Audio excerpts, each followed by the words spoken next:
Japan एक ऐसा देश जिसे आने वाली दुनिया का उगता सूरज माना जाता है। इस बात में तो कोई दो राय नहीं कि टेक्नोलॉजी के मामले में जापान को कोई टक्कर नहीं दे सकता। पर इन सब के अलावा जापान को एक गायन शौचालय का भी देश कहा जाता है, या फिर एक ऐसा देश जहाँ की ट्रैफिक लाइट्स ब्लू कलर की होती हैं, और भी बहुत सारी चीजें जो इस देश को दुनिया से बिल्कुल अलग बनाती हैं। तो चलिए खुलकर जानते हैं इस देश के बारे में। Number 1, square watermelons. दोस्तों, तरबूज के इस आकार का आविष्कार पिछले 70s में एक ग्राफिक डिजाइनर की मदद से किया गया था, क्योंकि इस आकार में इन्हें फ्रिज में मजबूती से रखा जा सकता है और काफी आराम से काटा भी जा सकता है। जापान के किसान इन्हें एक स्पेशल कंटेनर में उगाते हैं, जैसे कि ये काफी महंगे और खूबसूरत होते हैं। लोग इन्हें खाने के तौर पर न खरीद के सजाने के तौर पर ज्यादा खरीदते हैं।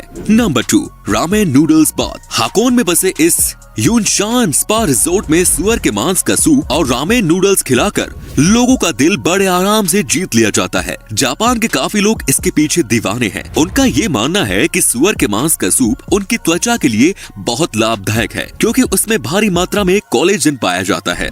Number 3, bizarre flavour of KitKat. Chilli paper, wasabi, sweet potato, grill corn, soybean, salt watermelon, mango, green tea, ये सब बस कुछ किटकैट के छाटे गए फ्लेवर्स हैं जो जापान के लोग खाते हैं। इनमें से आप कौन सा खाना पसंद करेंगे, कमेंट्स में जरूर बताएं। Number 4, fake food. जापान के कुछ एक्सपर्ट्स प्लास्टिक और वैक्स की मदद से खाना बनाते हैं, और वो भी देखने में उतना ही लजीज लगता है जितना कि असली खाना लगता है। जापान के कितने ही रेस्टोरेंट्स इन प्लास्टिक के खानों को अपने रेस्टोरेंट्स की खिड़की के पास लगाकर भूखे इंसानों का ध्यान खींचने की कोशिश करते हैं। और आपको बता दूं कि इन प्लास्टिक के खानों को तैयार कराने में बहुत ज्यादा पैसे खर्च होते हैं। Number 5, rabbit island. 1940 की बात है, जब वैज्ञानिक ओकुनाशिमा आइलैंड पर कुछ चूहे लाए और उन पर टेस्ट करने का सोचा। पर कुछ महीनों बाद वहाँ उनकी तादाद इतनी बढ़ गई कि लोग वहाँ घूमने जाने लगे और अब वो एक टूरिस्ट प्लेस बन गया। Number 6, purikura machines. किसी बूथ में फोटो लेना कोई नई बात तो नहीं, पर जापान ने अपने अनुभव से उसमें एक नया मोड़ दे दिया।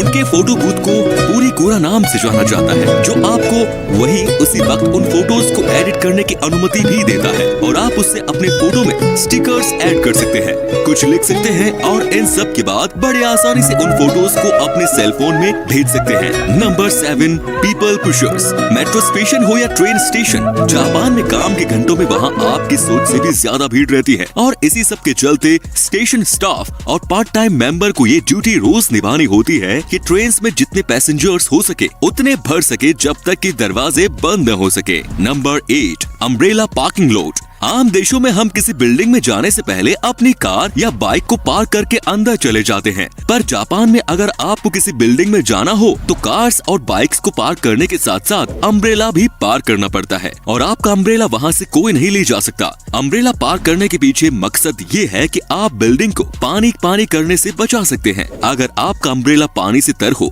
जापान के लगभग सभी सरकारी बिल्डिंग, होटल और ऑफिसेज में इन अम्ब्रेला पार्किंग लॉट का इस्तेमाल होता है। Number 9, millions of vending machines. दुनिया के कई देशों में वेंडिंग मशीन नाम की कोई चीज ही नहीं है, वहीं पूरे जापान में 5 मिलियन से भी ज्यादा वेंडिंग मशीन्स का इस्तेमाल होता है। जापान के लोगों का देर रात तक काम करना बिल्कुल आम बात है, और इसीलिए उनके स्नैक्स और सोडा के लिए ही इन वेंडिंग मशीन्स का इस्तेमाल ज्यादा होता है। पर वैसे आप इन वेंडिंग मशीन से कुछ भी खरीद सकते हैं, महली से लेकर अंडरवियर भी, कुछ भी। तो दोस्तों, आप क्या सोचते हैं, हमारे देश में भी ये सुविधा उपलब्ध होनी चाहिए या नहीं, कमेंट्स में जरूर बताएं। Number 10, train delays make headlines. समय की पाबंदी और अनुशासन का जापान में बड़ा महत्व है, और ट्रेन स्टेशन इस चीज से बचने के लिए कुछ भी कर सकते हैं। दोस्तों, अगर ट्रेन 5 मिनट भी लेट हो जाए तो रेलवे कंपनी को एक उनके वर्कर्स और पैसेंजर्स के लिए डिले सर्टिफिकेट देना पड़ता है, जिन्होंने उनकी वजह से शायद कोई इम्पोर्टेंट मीटिंग मिस कर दी हो। और अगर ट्रेन किसी वजह से 1 घंटे से ज्यादा लेट हो जाए तो रेलवे कंपनी को न्यूज़पेपर में एक माफीनामा देना पड़ता है। Number 11, silent karaoke.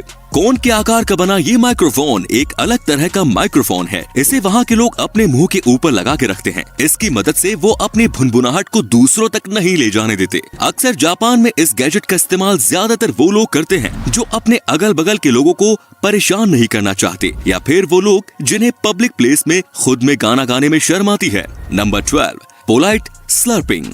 वैसे तो दुनिया में कितने ही देशों में झुकने को अच्छा नहीं माना जाता, पर जापान में झुकने से ही किसी खाने की प्रशंसा मानी जाती है। अगर नूडल्स खाते वक्त आप झुके नहीं तो उस रेस्टोरेंट का शेफ ये समझेगा कि आपको उसका नूडल पसंद नहीं आया। Number 13, face napkins. ये तो आप जानते ही होंगे कि जब कभी भी हम बर्गर खाते हैं तो हमारे मुंह पे केचप लग ही जाता है, चाहे हम कितना ही आराम से क्यों न खाएं। पर वहाँ के एक रेस्टोरेंट के मालिक ने इसका इलाज ढूंढ लिया है। वो रेस्टोरेंट में आने वाले मेहमानों का चेहरा एक अलग तरह की नैपकिन से कवर कर देते हैं, जिससे कि उनके बर्गर खाने से उनका चेहरा गंदा नहीं होता, पर हाँ दोस्तों, देखने में थोड़ा अजीब जरूर लगता है। Number 14, water saving sinks. Japan में इन बेसिन्स को बिल्कुल टॉयलेट्स के बगल में लगाया जाता है, और ऐसा इसलिए क्योंकि टॉयलेट के तुरंत बाद पहले आप अपने हाथ धो लें और फिर वही पानी आप फ्लश के लिए इस्तेमाल कर सकें। तो इसी तरीके से आप एक ही पानी से दो काम कर सकते हैं। नंबर 15, स्ट्रेंज मायो। दोस्तों, जापान में मेयो की कोई खास रेसिपी नहीं है। वहाँ पे लोग इसका इस्तेमाल सैंडविच, सलाद या मीट पे नहीं करते, बल्कि वो इसका इस्तेमाल आइसक्रीम्स और पेन केक्स के ऊपर करते हैं। अजीब है पर सच है दोस्तों। Number 16, naps at work. Japan में अगर किसी इंसान को झपकी लेते हुए पाया गया तो उसको मेहनत से काम करने की निशानी माना जाता है, और इसीलिए वहाँ झपकी लेने को बिल्कुल गलत नहीं माना जाता। पर अगर हमारे देश में ऐसा कर दिया जाए तो उसे तो काम से निकाल देंगे, है कि नहीं दोस्तों। Number 17, world's shortest escalator. Kawasaki शहर के मोर्स डिपार्टमेंट स्टोर में आपको दुनिया का सबसे छोटा एस्केलेटर देखने को मिल जाएगा। इस एस्केलेटर में बस 5 सीढ़ियां हैं और सिर्फ 33 इंच लंबी। ये तो है जापान के लोग टेक्नोलॉजी का भरपूर इस्तेमाल करते हैं।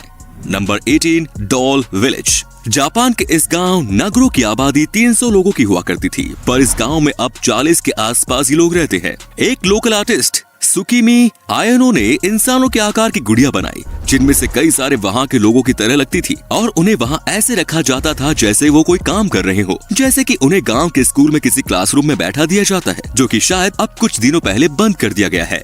Number 19, number force. दोस्तों, जापान के कल्चर में ये बहुत आम है कि वहाँ के लोग 4 नंबर से बहुत बचते हैं, क्योंकि वो लोग इसे बहुत अशुभ समझते हैं, और इसीलिए जापान की बिल्डिंग्स 4 फ्लोर की नहीं होती, और वहाँ की दुकानों पर चम्मच के सेट भी नहीं बिकते। उन्हें 4 नंबर से इतनी नफरत है कि वो घर में 4 मेहमानों को भी नहीं आने देते। वो उसे कोई अशुभ काम की निशानी मानते हैं। Number 20, blue traffic light. Japan के सड़कों पर हरे कलर की लाइट की जगह नीले रंग की लाइट का इस्तेमाल होता है, और इसके पीछे का राज इनके नाम में ही छुपा है। इतिहास में ग्रीन और ब्लू को एक ही नाम ब्लू से जाना जाता था। जब जापान में पहली बार ट्रैफिक लाइट्स का इस्तेमाल किया गया था तो वो हरे कलर के ही लाइट्स का इस्तेमाल करते थे, पर जब उन्होंने सच जाना तो उन्होंने ग्रीन की जगह नीली लाइट्स का इस्तेमाल करने का इरादा बना लिया।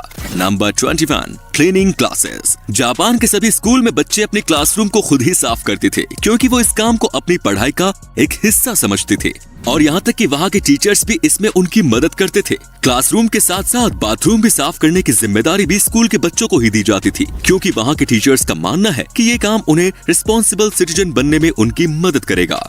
Number 22, footpath train. सुडोई टूरिस्ट ट्रेन जापान की एक ऐसी ट्रेन है जिसमें ऐसा नजारा देखने को मिलता है जो आप सोच भी नहीं सकते। इस ट्रेन में फुटपाथ की सुविधा भी पाई जाती है। खुशबूदार सरों के पेड़ की मदद से बनाए गए, और इसमें हल्के गर्म पानी का इस्तेमाल किया जाता है, जो कि पैसेंजर्स को काफी आराम देता है।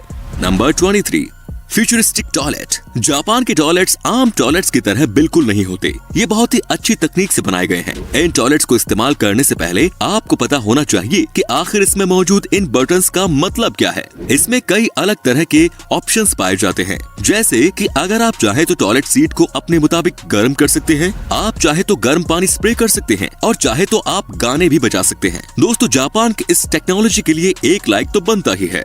Number 24, crazy flavour ice cream. Japan के लोग खाने के अजीब अजीब जोड़े बनाते हैं और उसे बड़े चाव से खाते हैं। उसी में से एक है ये आइसक्रीम फ्लेवर। आइसक्रीम फ्लेवर के नाम पर जापान के लोग घोड़े का मांस, कैक्टस, चारकोल, लहसुन का इस्तेमाल करते हैं, और ये सब इनके लिए कोई हैरत की बात नहीं। Number 25, space saving parking lot.